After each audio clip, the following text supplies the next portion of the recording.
আমাদের অনন্য স্টোরি সকল প্রকার পার্ট গল্প দেখতে আমাদের চ্যানেলটি সাবস্ক্রাইব করে পাশে থাকা বেল আইকনটিতে ক্লিক করে অল নোটিফিকেশন অন করে দিন। কেমন আছিস মুস্কান? নিজের জননীর কণ্ঠ চিনতে ভুল হয় না মুস্কানের। এটা মরিয়ম বেগমেরই ফোন। দাঁত চেপে নিজের কান্না আটকায় সে, অতঃপর বেশ কঠিন গলায় বলে, কেন ফোন করেছো তুমি? তোর কথা হঠাৎ করে খুব মনে পড়ছিল। মুস্কান তাচ্ছিল্য হেসে বলে, এখন এসব আলগা পিরিত দেখিয়ে কি হবে আম্মু? যখন তোমাকে আমার সব থেকে বেশি প্রয়োজন ছিল তখন তো তুমি আমার থেকে মুখ ফিরিয়েছিলে। নিজের দ্বিতীয় স্বামী সংসার নিয়ে এতটাই ব্যস্ত হয়ে গেলে যে আমার দিকে তোমার খেয়ালই ছিল না। আমার প্রতি হওয়া অত্যাচার অন্যায় দেখেও না দেখার ভান করেছিলে। এমনকি তোমার স্বামী যখন এক বয়স্ক ব্যক্তির সাথে আমার বিয়ে দিতে উদ্যত হলো তখনও চুপ ছিলে তুমি। বুকে হাত দিয়ে বলো তো, আব্বুর মৃত্যুর পর মা হওয়ার কোন দায়িত্ব সঠিকভাবে পালন করেছো কি তুমি? মরিয়ম বেগম চুপ করে থাকেন। কি বলবেন তিনি? তার যে বলার মতো কিছু নেই। মুস্কানে করা কোনো অভিযোগই যে মিথ্যে নয়। তবুও দীর্ঘক্ষণের নীরবতা ভেদ করে তিনি বললেন, আমার হাত পা যে বাঁধা ছিল। তুমি হাস্যকর কথা বললে। আসল কথা কি জানো? তুমি আসলে চাইলেই আমার প্রতি হওয়া অন্যায়ের প্রতিবাদ করতে পারতে, কিন্তু তুমি করনি। কারণ তোমার কাছে আমার থেকে বেশি গুরুত্বপূর্ণ ছিল তোমার নতুন সংসার। যাকগে সেসব কথা। অতীতের বিষাক্ত স্মৃতি আমি মন থেকে মুছে ফেলতে চাই। তোমাকে একটা সুখবর দেই, আমি মেডিকেলে চান্স পেয়েছি। আর কিছু বছরের মধ্যে আমি আমার বাবার স্বপ্ন পূরণ করতে পারবো, একজন ডাক্তার হতে পারবো। মুস্কানের কথা শুনে মরিয়ম বেগম খুশি হয়ে বলেন, তুই সত্যিই বলছিস মুস্কান? তুই সত্যিই মেডিকেলে চান্স পেয়েছিস? হ্যাঁ পেয়েছি, কিন্তু এতে তোমার কোনো অবদান নেই। আমি ভুলিনি আম্মু কিভাবে তোমার দ্বিতীয় বিয়ের পর যখন তোমার স্বামী আমার পড়াশোনা বন্ধ করে দেয় তখন তুমি বিন্দু মাত্র প্রতিবাদ না করে সেসব কিছু মেনে নাও। ভাগ্যিস কিছু বছরের মধ্যে আমি ঘুরে দাঁড়িয়েছিলাম, নিজের অধিকার নিয়ে কথা বলতে শিখেছিলাম, তাই আমি এই জায়গায় পৌঁছতে পেরেছি। যাই হোক, ভালো থেকো। আমি নিজের জীবনের সুখ খুঁজে নিয়েছি। তুমিও মন দিয়ে তোমার সংসার করো, আর পারলে আমার জন্য দোয়া করো। আমি সব সময় তোর জন্য দোয়া করব। মুস্কান ফোনটা রেখে দেয়। এখন সত্যিই ভীষণ কান্না পাচ্ছে তার। হঠাৎ করে ডুকরে কেঁদে ওঠে মুস্কান। আরিফ মুস্কানের কান্না দেখে এসে তার একেবারে কাছাকাছি এসে দাঁড়ায়। মুস্কান আরিফের কাঁধে মাথা রেখে কাঁদতে শুরু করে। আরিফ সযত্নে মুস্কানের মাথায় হাত বুলিয়ে দিতে দিতে বলে, কেঁদেনি, কাঁদলে মন হালকা হবে। তবে এটাই কিন্তু আপনার শেষ কান্না হওয়া চাই। সামনে থেকে আমি আপনাকে সবসময় খুশি দেখতে চাই। মুস্কান আজ সকাল সকাল ঘুম থেকে উঠে রান্নাঘরে চলে এসেছে। কিছুদিন পর তো সে ব্যস্ত হয়ে যাবে, তাই এখন সে চায় সবাইকে রান্না করে খাওয়াতে। সেই উদ্দেশ্যেই রান্নাঘরে আসা। বাড়ির রান্নার লোকও তাকে সাহায্য করছে। খাবার নিয়ে ডাইনিং টেবিলে আসলো মুস্কান। স্যান্ডউইচ এবং বাটার দিয়ে সকলের নাস্তাটা করার ব্যবস্থা করেছে সে। আতিকা চৌধুরী এসে খাবার টেবিলে বসলেন। আরিফ আগে থেকেই উপস্থিত ছিল। মুস্কান তাদের দুজনকেই খাবার পরিবেশন করতে ব্যস্ত ছিল। এমন সময় আতিফা বেগম উপস্থিত হয়ে বলেন, আমি চলে এসেছি আপা। আতিকা চৌধুরী তাকে দেখে খুশি হয়ে বলেন, তুই এসে গেছিস? নকশি কোথায়? আতিফা বেগমের পেছন পেছন একটি ট্রলি ব্যাগ নিয়ে হাজির হলো নকশি। আরিফ বুড়ো কুচকে সেদিকে তাকিয়ে বলল, আরে নকশি, তুই ট্রলি নিয়ে এলি যে? আতিকা চৌধুরী বলে ওঠেন, তোদেরকে তো বলাই হয়নি, নকশি এবার চট্টগ্রাম বিশ্ববিদ্যালয়ে চান্স পেয়েছে। ওদের বাড়ি তো সেই অজপাড়া গায়ে। ওখান থেকে যাতায়াতের অসুবিধা হবে জন্য আতিফা ওকে হোস্টেলে দিতে চেয়েছিল।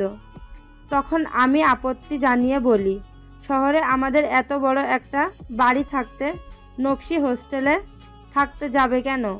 আর তাছাড়া তুই তো চট্টগ্রাম বিশ্ববিদ্যালয়ে পড়িস, তাই নকশি ওখানে এসে থাকলেও সুবিধা হবে। ভালো করিনি বল? জি আম্মু, তুমি একদম ঠিক কাজ করেছো। নকশির আগমনে সবাই খুশি হলেও মুস্কান খুশি হতে পারে না। তার মনে আতঙ্কের দানা বাঁধে। নকশি যতই ভালো মেয়ে হোক, সে তো আরিফকে ভালোবাসত।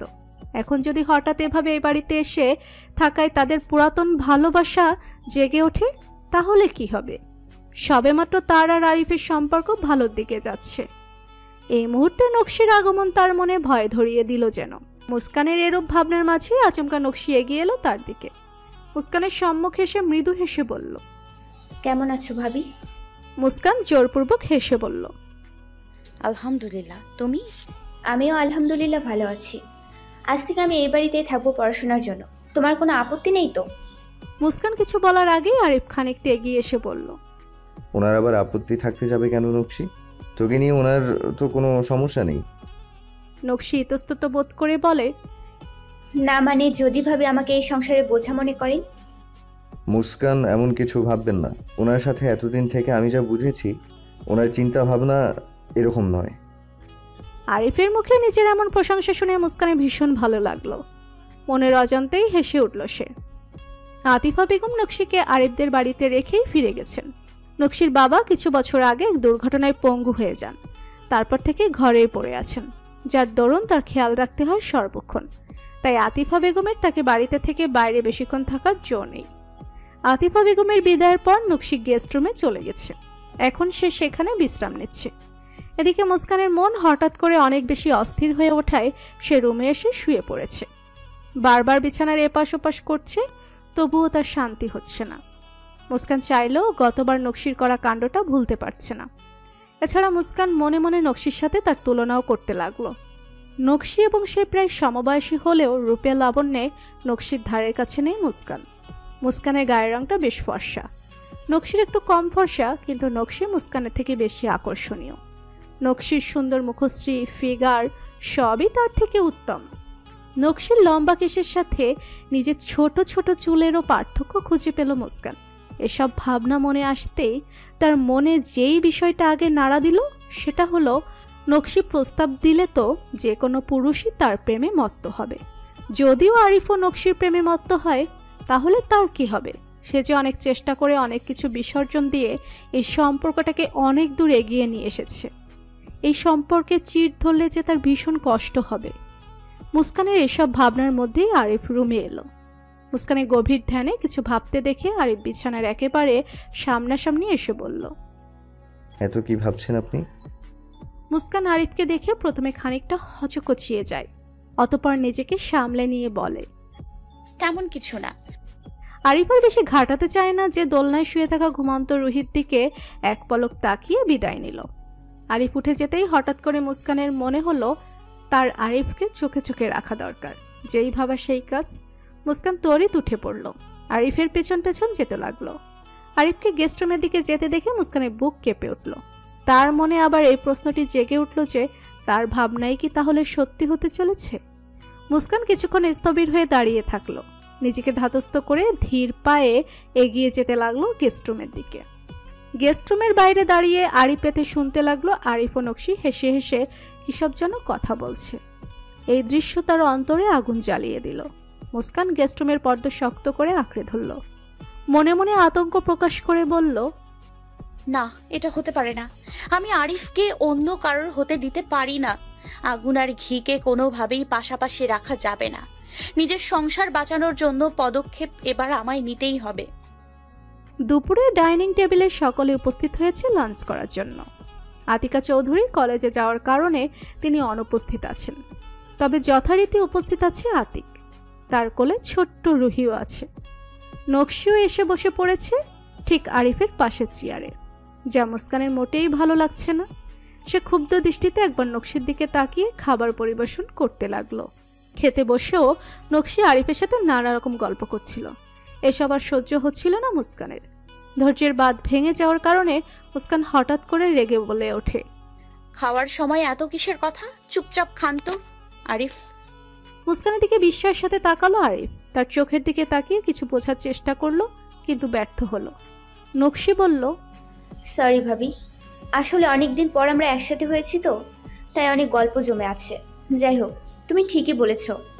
আমার আম্মুও বলে খাওয়ার সময় কথা বলা ঠিক না। আমরা আর কথা বলবো না।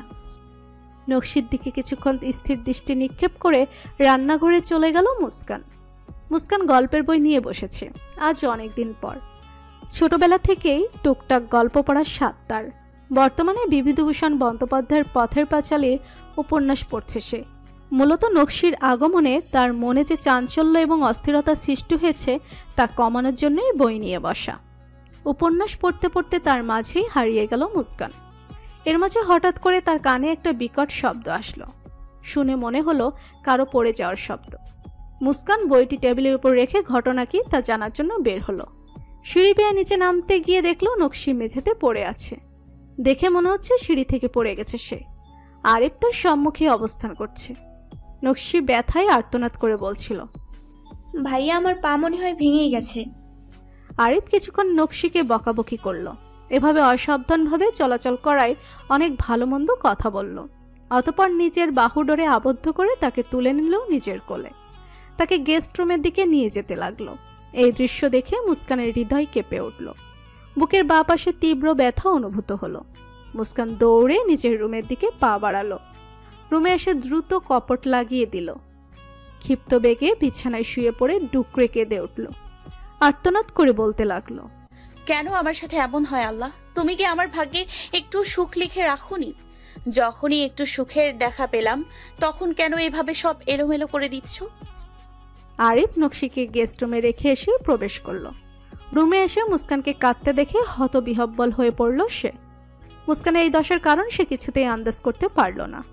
মুস্কানের একেবারে কাছে এসে তার কাঁধে হাত রেখে শুধালো, মুস্কান, আপনি কাঁদছেন কেন? সহসা সজাগ হয়ে ওঠে মুস্কান। উঠে বসে নিজের চোখের অশ্রু লুকানোর বৃথা চেষ্টা চালায়। আরিফের দিকে তাকিয়ে ক্ষীণকণ্ঠে বলে ওঠে, আমি কাঁদছিলাম না। জীবনে এত সুখ থাকতে আমি কাঁদবো কেন? মুস্কানের অভিমান মিশ্রিত এই কথার অর্থ বুঝতে পারল না আরিফ। তাই সে মুস্কানের দিকে ভালোভাবে তাকিয়ে কিছুক্ষণ পরখ করে বলল, ওহ, বুঝেছি। আবার আপনার বাবার কথা মনে পড়ছিল, তাই না? এই জন্যই বুঝি কাঁদছিলেন। আরিফের কথা শোনা মাত্রই তাচ্ছিলের হাসি ফুটে ওঠে মুস্কানের মনে। সে মনে মনে বলে, ওহে পুরুষ জাতি, তোমরা মেয়েদের অন্তর কখনো বুঝতে পারবে না। তবে মুখে বলল, না, আসলে অন্য ব্যাপার। আরিফ বিছানায় মুস্কানের পাশে বসে বলতে শুরু করলো, জানেন, নকশিনা সেই থেকে পড়ে গিয়েছিল। উফ, বেচারি মেয়েটার কি অবস্থা হলো।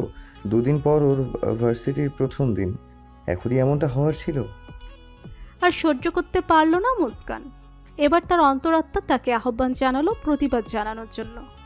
মুস্কান নিগুড় দৃষ্টিতে কিছুক্ষণ আরিফের দিকে তাকিয়ে শক্ত কণ্ঠে বলল, আপনার কি খুব প্রয়োজন ছিল মুস্কানকে কোলে করে ঘরে পৌঁছে দেওয়ার? মুস্কানের মুখে এমন কথা শুনে ভেবাচেকা খেয়ে যায় আরিফ। সে আশ্চর্য হয়ে বলে, এসব আপনি কেমন কথা বলছেন মুস্কান? নকশি আমার খালাতো বোন হয়। দূরের গ্রাম থেকে ও এখানে থাকতে এসেছে। ও আমাদের দায়িত্ব এখন। ও এভাবে সিঁড়িতে পড়েছিল আর আমি ওকে তুলবো না? আমাকে তো ডাকতে পারতেন, আমি সাহায্য করতাম। আপনাকে আমি অন্যরকম ভেবেছিলাম মুস্কান। আপনি যে এত সামান্য একটা ইস্যু নিয়ে এমন কথা ভাববেন, সেটা আমার কল্পনার বাহিরে। মুস্কান বেশ জোরে সোরে বলে উঠল, সামান্য ইস্যু? আপনার কাছে এটাকে সামান্য মনে হয়? শুনুন, নকশি আপনার কাজিন হলেও ওর প্রথম পরিচয় একজন নারী। আপনি একজন বিবাহিত পুরুষ হয়ে কিভাবে এমন করলেন বলুন তো আমায়? এবার আরিফেরও বেশ রাগ হলো। আরিফ বলল, গলা নামিয়ে কথা বলুন মুস্কান। রুহি ঘুমিয়েছে, ও জেগে যাবে। আর আপনার এসব নিচ মানসিকতা আমাকে দেখাতে আসবেন না। আমি আপনার মতো নই যে নিজের কাজিনের। কিছু বলতে গিয়েই মুস্কানের দিকে তাকিয়ে থেমে গেল আরিফ। মুস্কান সাথে সাথেই বলে উঠল, কি হলো, থামলেন কেন? নিজের কথা শেষ করুন। যা বললে আপনার মনে শান্তি আসবে সেটা বলুন আমায়। আরিফ পাশ থেকে একটি ফুলদানি নিয়ে মেঝেতে ছুঁড়ে মেরে বলে, আপনি আসলে একটা অসহ্য মুস্কান। এই কদিনে আপনার প্রতি আমার একটা পজিটিভ ধারণা তৈরি হয়েছিল, কিন্তু আপনি নিজের জাত চিনিয়েই দিলেন। সহসা ভাঙা ফুলদানির টুকরো হাতে তুলে নিল মুস্কান। অতঃপর আরিফের গলার কাছে ধরে বলল, শুনুন, আমার সম্পর্কে আপনি যাই ভাবুন, আমার তাতে কিচ্ছু যায় আসে না। আমি স্পষ্টভাবে বলে দিচ্ছি, যা আমার সেটার অধিকার আমি আর কাউকে দিব না। আপনি আমার স্বামী, শুধুই আমার। অন্য কোনো মেয়েকে আমি আপনার পাশে সহ্য করব না। ভালো হয় যদি আপনি নকশির থেকে দূরে থাকেন। মুস্কানের এই ভয়াবহ রূপ দেখে তাজ্জব বনে যায় আরিফ। সে কখনো কল্পনাও করতে পারেনি মুস্কান এতটা ভয়ানক রূপ দেখাতে পারে। এর মধ্যে ফুলদানির ভাঙা অংশের চাপের কারণে মুস্কানের হাত দিয়ে রক্ত বের হতে থাকে। ব্যাপারটা দৃষ্টিগোচর হতেই তড়িৎ হাতটা টেনে ভাঙা অংশটা ফেলে দিল আরিফ। অতঃপর দ্রুত গতিতে ফার্স্ট এড বক্স নিয়ে এলো।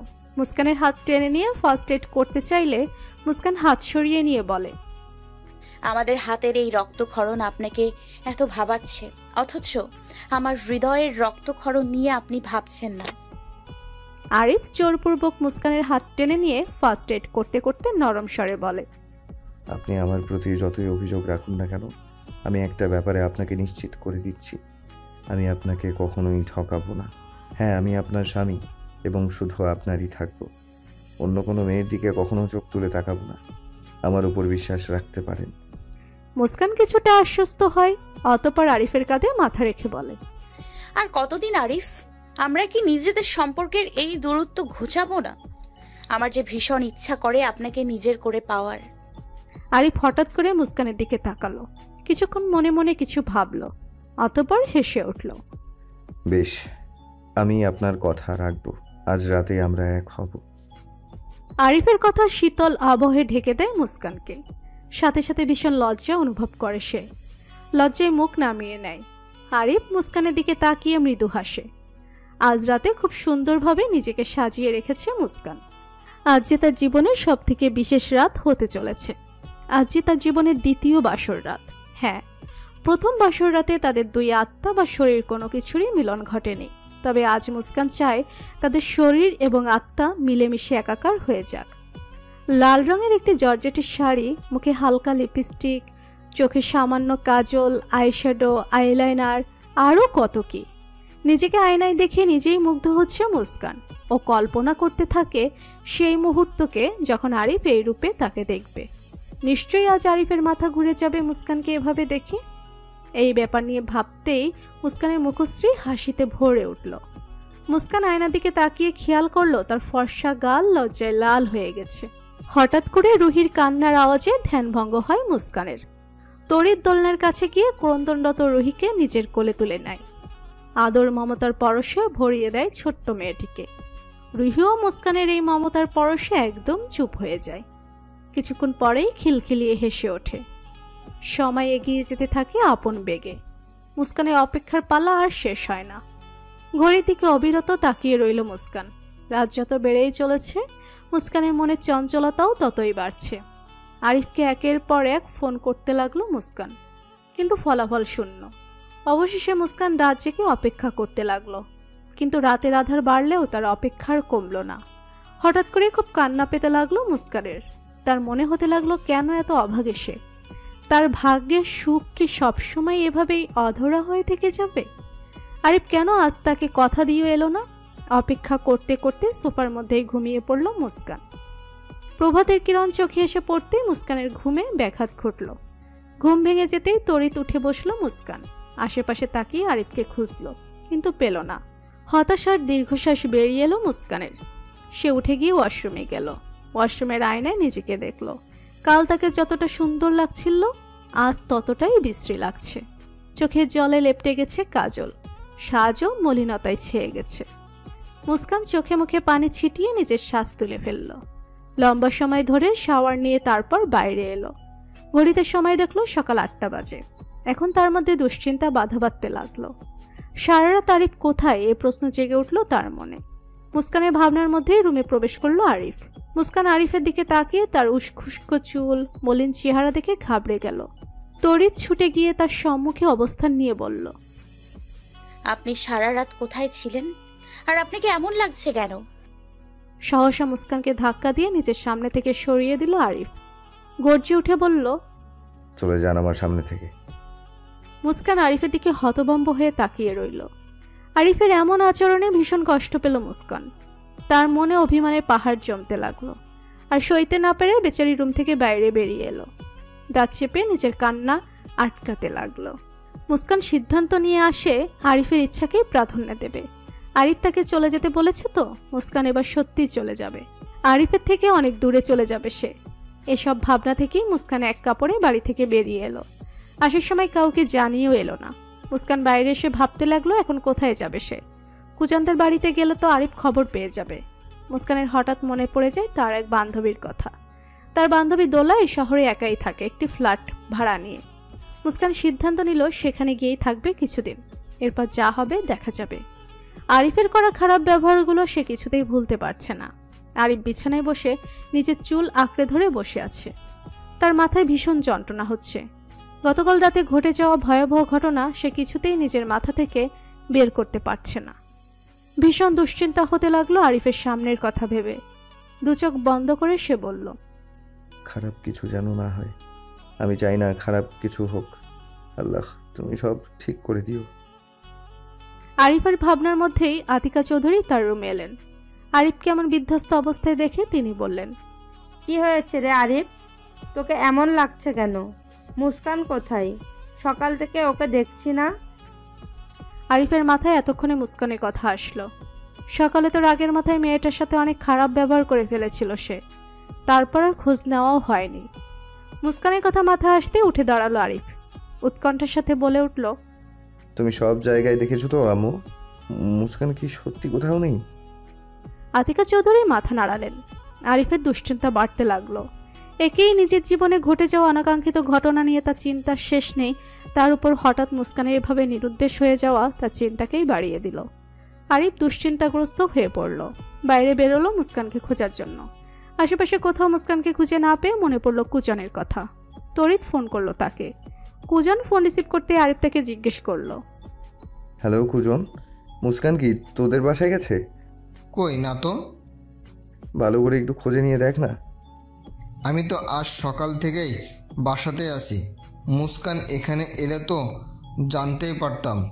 বাই দ্য ওয়ে, মুস্কান কি বাড়ি থেকে বেরিয়েছে? হ্যাঁ, কোথায় গেছে সেটাও বলে যায়নি। আমার খুব চিন্তা হচ্ছে। তুই কোনো চিন্তা করিস না আরিফ, মুস্কান হয়তো কোনো জরুরি প্রয়োজনে বেরিয়েছে, কিছুক্ষণের মধ্যেই হয়তো ফিরবে। কুজনের কথা নিশ্চিত হতে পারলো না আরিফ, কারণ সে তো জানে মুস্কান স্বাভাবিক কোনো কারণে বাড়ি থেকে বের হয়ে যায়নি, অভিমান করে বেরিয়ে গেছে। না জানি কোথায় চলে গেল মেয়েটা। যদি তার কোনো বিপদ হয় তখন কি হবে, এই চিন্তায় ঘুরপাক খেতে লাগলো আরিফের মনে।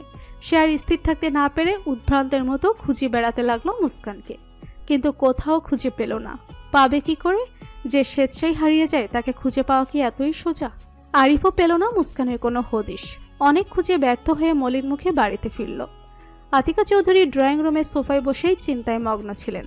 নকশিও তার পাশে বসে আছে। আতিকা চৌধুরী নকশিকে বলল, খুব চিন্তা হচ্ছে আমার রে নকশি। মেয়েটা যে এভাবে কোথায় চলে গেল? ও তো আমাদের বাড়ির বউ, আমাদের দায়িত্ব। ওর কোনো ভালো মন্দ কিছু হয়ে গেলে যে আমি নিজেকে ক্ষমা করতে পারবো না। নকশি আতিকা চৌধুরীকে অভয় দিয়ে বলে, তুমি চিন্তা করো না খালামণি, আরিফ ভাইয়া তো গেছে ভাবির খোঁজ করতে। দেখবে ভাইয়া একদম ভাবিকে নিয়েই বাড়ি ফিরবে। নকশির কথা শেষ হতে না হতে আরিফ ড্রয়িং রুমে উপস্থিত হলো। এখনও তার চেহারায় উদাসভাবে স্পষ্ট। আরিফকে দেখতে পেয়ে আতিকা চৌধুরী বলে উঠলেন, আরিফ তুই? মুস্কান কোথায়? আমি ওনাকে অনেক খুঁজেছি আম্মু, কিন্তু কোথাও খুঁজে পাইনি। হায় আল্লাহ, এ কেমন বিপদে পড়া গেল। আমার এবার খুব টেনশন হচ্ছে। মেয়েটার নিশ্চয়ই কোনো বড় বিপদ হয়েছে। নকশি আরিফের উদ্দেশ্যে বলল, তুমি ভাবির বাপের বাড়িতে খোঁজ নাও, ওখানে তো উনি যেতে পারেন। আতিকা চৌধুরী বললেন, মুস্কান ওখানে যাবে না। আরিফ তুই কি কুজনের বাড়িতে খোঁজ নিয়েছিস? উনি ওখানেও নেই। তাহলে একটা কাজ কর, আমি তোকে মুস্কানের কিছু ঘনিষ্ঠ বান্ধবীর খবর দিচ্ছি, তুই ওদের সাথে যোগাযোগ কর, হয়তোবা ওদের কারোর কাছে গেছে। নকশিও আতিকা চৌধুরীর তালে তাল মিলিয়ে বলে, হ্যাঁ খালামণি ঠিকই বলেছে, ভাইয়া তুমি তাই করো। দোলার সাথে তার বাসায় একসাথে বসে আছে মুস্কান। দোলা এবং মুস্কান অনেক ঘনিষ্ঠ বান্ধবী। তাদের চিন্তাধারারও অনেক মিল খুঁজে পাওয়া যায়। এই যেমন তারা দুজনেই বেশ আত্মসম্মানী এবং মেধাবী, তবে কিছু দিক দিয়ে দোলা এগিয়ে রয়েছে। যেমন সে অনেক বেশি পরিমাণে নারীবাদী চিন্তাধারা লালন করে। মুস্কানের থেকে আরিফের ব্যাপারে সব শুনে সে পরামর্শ দিতে লেগেছে। তুই একটা কাজ কর, তুই তোর জামাইকে ডিভোর্স দিয়ে দে। এমন ছেলের সাথে ঘর করার কোনো মানে হয় না। মেয়েরা কি এত অবলা নাকি? তুই তো মেডিকেলে চান্স পেয়েছিস, ভবিষ্যতে ডাক্তার। তোরা তো কিসের চিন্তা? নিজের জন্য তুই নিজেই যথেষ্ট। মুস্কান দোলার কথার সাথে সম্মত হতে পারল না।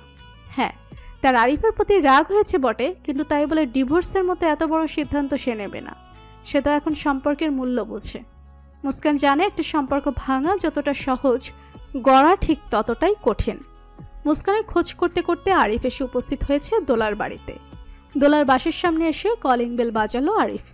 দোলা এসে রুমের দরজা খুলে আরিফকে দেখে তো চিনতে পারল না, তাই তাকে আপাদমস্তক ভালো করে পরখ করে নিয়ে বলল, কে আপনি? কাকে চাই? আপনি কি দোলা ইসলাম? জি, আমি দোলা ইসলাম, কিন্তু আপনাকে তো ঠিক চিনলাম না। আমি আরিফ, মুস্কানের স্বামী। দোলা এবার ভালো করে আরিফের দিকে তাকালো। এই লোকটাই তার বান্ধবীকে এত বেশি কষ্ট দিয়েছে ভাবতেই ভীষণ রাগ হচ্ছে। দোলা গম গম আওয়াজে বলল, আপনার কি চাই বলুন, কেন এসেছেন এখানে? আমি আসলে মুস্কানের খোঁজ করতে এখানে এসেছি। দোলা মুখে তাচ্ছিলের হাসি ফুটিয়ে বলে, মুস্কান তো আপনার স্ত্রী, হিসাব মতো ওর তো আপনার বাড়িতে থাকার কথা, তাহলে আপনি ওকে এখানে কেন খুঁজতে এসেছেন? আসলে মুস্কান হঠাৎ বাড়ি থেকে কাউকে কিছু না বলে চলে এসেছে। আমি ওকে অনেক খুঁজেছি কিন্তু কোথাও পাইনি, তাই। কেমন হাজবেন্ড আপনি যে নিজের স্ত্রীর খেয়াল রাখতে পারেন না? মুস্কানের কোনো খবর আমি জানি না, আপনি এখন আসতে পারেন। কথাটা বলেই আরিফের মুখের উপর দরজা বন্ধ করে দিল দোলা। আরিফ অপমানিত বোধ করলো ভীষণ। মুস্কান আরিফের গলার আওয়াজ শুনতে পেয়ে পাশে এসে দাঁড়িয়েছিল। দোলাও আরিফের কথোপকথনও সে শুনেছে। দোলা মুস্কানের দিকে তাকিয়ে বলল, তুই একদম এত সহজে ওনার কাছে ধরা দিবি না। আগে কিছুদিন ওনাকে নাকে দড়ি দিয়ে ঘোরা, তোর মূল্যটা ওনাকে বুঝতে দে। মুস্কানও দৃঢ় কণ্ঠে বলে, হ্যাঁ, এতদিন আমি অনেক স্যাক্রিফাইস করেছি, কিন্তু আর না। আবার আরিফকেও এই সম্পর্কের মূল্য বুঝতে হবে। একটি সম্পর্কে মানিয়ে নেওয়া শুধুমাত্র একটি মেয়েরই দায়িত্ব নয়, সম্পর্কে দুজনকেই মানিয়ে নিতে হয়। আরিফ হতাশ হয়ে তার বাড়িতে ফিরে গেল। মুস্কানের সব বন্ধু, আত্মীয় স্বজন, চেনা পরিচিতদের কাছে খোঁজ নিয়েছে সে, কিন্তু কোনো লাভ হয়নি। কোথাও মুস্কানের হদিস মেলেনি। বাড়িতে ফিরতে আরিফ সবার আগে দেখতে পেল আতিকা চৌধুরীর উদ্বিগ্ন চেহারা। সোফায় গা এলিয়ে বসে আছেন তিনি। আরিফকে দেখা মাত্রই তিনি সোফা থেকে উঠে দাঁড়িয়ে বললেন, কিরে, তুই মুস্কানের কোনো খোঁজ খবর পাসনি? না, আমি সম্ভাব্য সব জায়গায় খোঁজ নিয়েছি, কিন্তু। আতিকা চৌধুরী হতাশ হয়ে পুনরায় সোফায় বসে পড়লেন। আরিফের মনেও শান্তি নেই। এর মধ্যেই নকশি সেখানে উপস্থিত হলো। আরিফকে দেখে নকশি শরবত নিয়ে এলো তার জন্য। আরিফকে শরবত এগিয়ে দিয়ে বলল, এই নাও ভাইয়া, এই শরবতটুকু খেয়ে নাও। ভাবির খোঁজ পাওনি এখনো? না রে। আচ্ছা ভাইয়া, তুমি আমাকে একটা কথা বলো তো, তোমার সাথে কি ভাবির কোনো ঝামেলা হয়েছিল? ভাবি কি রাগ করে বাড়ি থেকে চলে গেছেন? আরিফ মুস্কানের সাথে করা সব খারাপ ব্যবহারের কথা মনে করলো। অতঃপর নিচু সুরে বলল, আসলে আমার মাথাটা খুব গরম ছিল, তাই আজ সকালে মুস্কানের সাথে অনেক খারাপ ব্যবহার করে ফেলেছিলাম। আতিকা চৌধুরী হঠাৎ করে ভীষণ উত্তেজিত হয়ে উঠলেন। আরিফের কথা শুনেই তার উত্তেজনা বেড়ে গেল। তিনি রাগী স্বরে বলে উঠলেন, আমি এখন বুঝতে পারলাম মুস্কান কেন বাড়ি থেকে চলে গেছে। সব কিছুর জন্য তুই দায়ী। আমি শুরু থেকেই দেখে আসছি এই সম্পর্ক নিয়ে তোর কোনোই আগ্রহ নেই। তুই বড্ড উদাসীন। মানছি অতীতের বিভিন্ন ঘটনা নিয়ে তোর মনে বিয়ে নিয়ে খারাপ ধারণা তৈরি হয়েছে, কিন্তু তাই বলে তুই একটা মেয়ের সাথে খারাপ ব্যবহার করবি? মেয়েটা তো তোর সাথে মানিয়ে নিতে চেয়েছিল, নিজের আত্মসম্মান স্যাক্রিফাইস করে তোর সাথে সংসার করতে চেয়েছে। বিনিময়ে তুই ওকে কি দিয়েছিস? হ্যাঁ, আমি মানছি ও মাঝখানে একটা ভুল করে ফেলেছে, কিন্তু ও তো নিজের ভুলটাও বুঝতে পেরেছে। আমি কিছু জানতে চাই না, তুই যেখান থেকে পারবি মুস্কানকে নিয়ে আয়। আরিফ যেন দিশেহারা হয়ে পড়ল। সে অসহায় চোখে নিজের মায়ের দিকে তাকালো। নকশি আরিফের কাঁধে হাত রেখে বলল, তুমি কোনো চিন্তা করো না ভাইয়া, আমি আছি তোমার সাথে। আমরা দুজনে মিলে ঠিকই ভাবিকে ফিরিয়ে আনবো, তুমি দেখে নিও। নকশির থেকে সমর্থন পেয়ে আরিফের মনে একটু হলেও ভরসা জাগ্রত হলো। একই সাথে তাকে আরও একটি কথা ভাবাচ্ছে। এখনও যে তার সামনে অনেক বড় একটি বিপদ অপেক্ষা করছে। সে কি পারবে সে বিপদ থেকে রক্ষা পেতে? সেসব কথা নিয়ে পরে ভাবা যাবে। আগে যে করেই হোক মুস্কানকে খুঁজে বের করতে হবে তাকে, কারণ মুস্কানের কিছু হয়ে গেলে যে সে কখনো নিজেকে ক্ষমা করতে পারবে না। মুস্কান দোলার সাথে শপিং করতে বেরিয়েছে। দোলার বাবা গ্রামের একজন ধনাঢ্য ব্যক্তি। তার দাদা পরদ দাদারা নাকি জমিদারও ছিল। দোলাদের পরিবারের মধ্যে দোলাই একমাত্র মেয়ে যে এতদূর পড়াশোনা করতে পারছে। তাই তাকে নিয়ে তার বাবার গর্বেরও শেষ নেই। দোলাকে বড্ড স্নেহ করেন তিনি। প্রতি মাসেই দোলার অ্যাকাউন্টে অনেক টাকা পাঠান। মুস্কান তো আসার সময় এক কাপড়েই বেরিয়ে এসেছে, নিজের জামা কাপড়ও সাথে করে আনেনি। তাই দোলা মুস্কানকে নিয়ে চলে এসেছে শপিং করতে। মুস্কানকে নিজের পছন্দ মতো ড্রেস চয়েস করতে দিয়ে সে নিজেও নিজের মতো কিছু ড্রেস কিনতে লাগলো। শপিং করে বাড়িতে ফিরে দোলা শাওয়ার নিয়ে নিল। শাওয়ার নিয়ে রুমে আসতেই দেখতে পেল মুস্কান বিষণ্ণ চিত্তে জানালার দিকে তাকিয়ে রয়েছে। যা দেখা মাত্র দোলার ভ্রু কুঁচকে গেল। দোলা মুস্কানের উদ্দেশ্যে বলল, কি রে, মুখটা এমন বাংলার পাঁচের মতো করে রেখেছিস কেন? মুস্কান নমনীয় কণ্ঠে বলল, আমার বাড়ির সবার কথা খুব মনে পড়ছে রে রুহি ম্যাডাম, ওদেরকে খুব মিস করছি। আর তোর স্বামীকে মিস করছিস না? মুস্কান কিছু বলল না। আসলে তার আরিফের কথাও মনে পড়ছে। এই কয়দিনে যে আরিফের প্রতি তার একটা টান তৈরি হয়েছে সেটা বেশ ভালোই বুঝতে পারছে সে। হয়তো এটাকে এই সম্পর্কের বন্ধন বলে। এদিকে দীর্ঘ সময় মুস্কানকে চুপ থাকতে দেখে দোলা দীর্ঘশ্বাস ফেলে বলে,